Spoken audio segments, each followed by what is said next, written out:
Welcome to the Deep Dive. So this is Season 2, Episode 24, and it's part of our whole season focused on blockchain blueprint, cryptocurrencies, digital assets, and more. And this one's actually for you, Maverick, tuning in from Green Bay, Wisconsin. That's right. Maverick, you mentioned you've been trading crypto for about 8 months now. Yeah, so you're in it. You've likely seen the ups and downs, heard all the buzz. Definitely. And you're probably ready to dig a bit deeper beyond just the price charts. Which is perfect timing.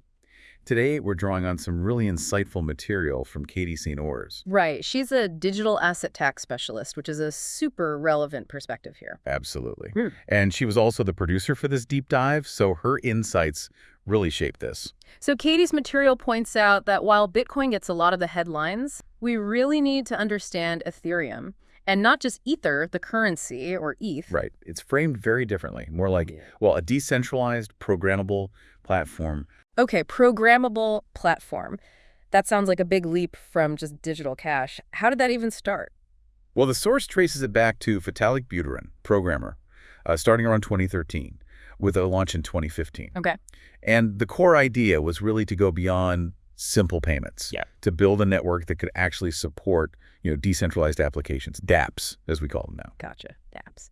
And the source mentioned a really key event recently, relatively recently, the merge. Oh yeah, September 2022. That was huge. Huge how? What actually changed? Basically, the entire network shifted its engine, moving from proof of work... The energy-hungry one, like Bitcoin uses? Exactly.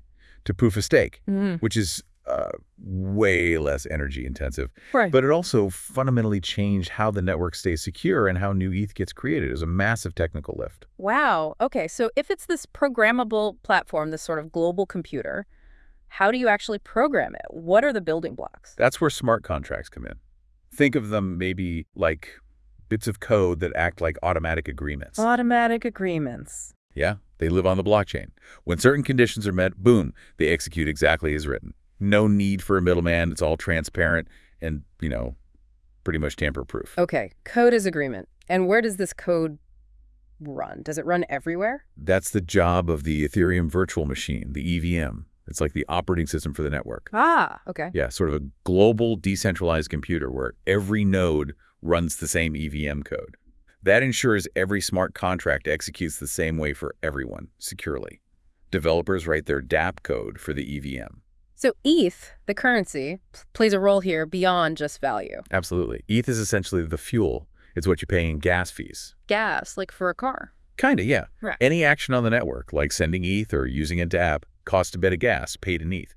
That compensates the people running the network, the validators. And validators are now linked to that proof of stake thing. Exactly. With proof of stake, validators lock up their own ETH. They stake it as collateral to help secure the network.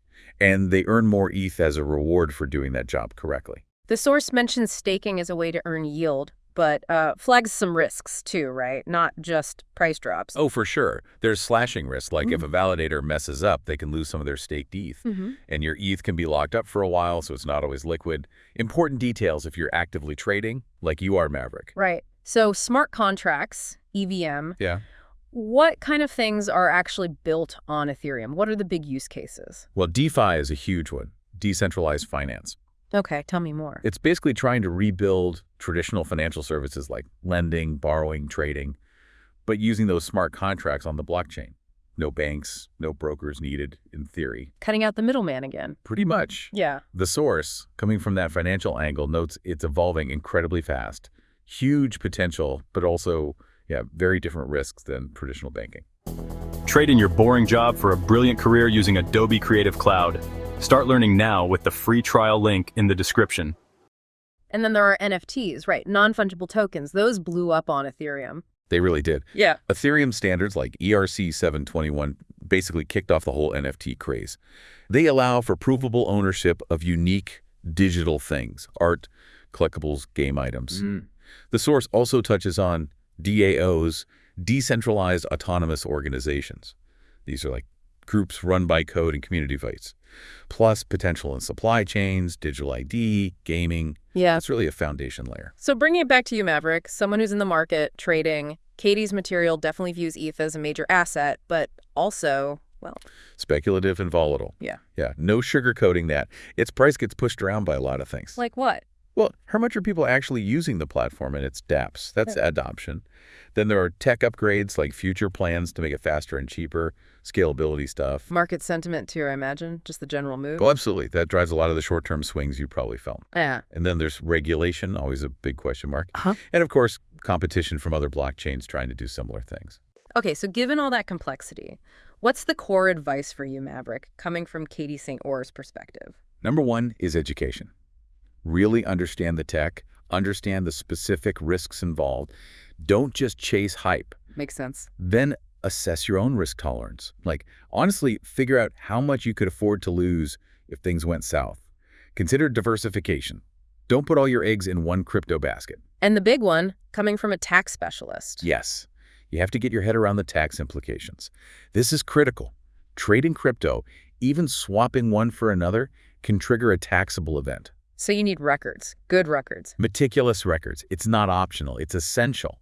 And honestly, consider getting professional advice, both financial and tax, from someone who actually gets digital assets. Good advice. So quick recap then. Ethereum's this programmable blockchain. Right, built on smart contracts and the EVM engine. Trade in your boring job for a brilliant career using Adobe Creative Cloud. Start learning now with the free trial link in the description. Enables stuff like DeFi, NFTs, DAOs. And ETH is the fuel, used for gas fees and staking in the proof-of-stake system. And financially, it's a significant but volatile speculative asset. Its value depends on tech, adoption, sentiment, regulation, all that. Which means for you, Maverick, or anyone involved, understand it, know your risk, diversify, and absolutely nail down the tax side.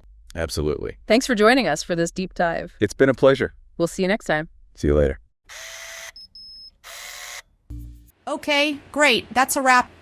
I'm Katie St. Orr's, and let me send out a huge thank you for listening. If you want more content on personal finance and small business, head over and find me on YouTube. You can also find me on Spotify, Amazon Music, TikTok, and Apple iTunes. Thanks again for tuning in, and I'll catch you on the next Deep Dive podcast.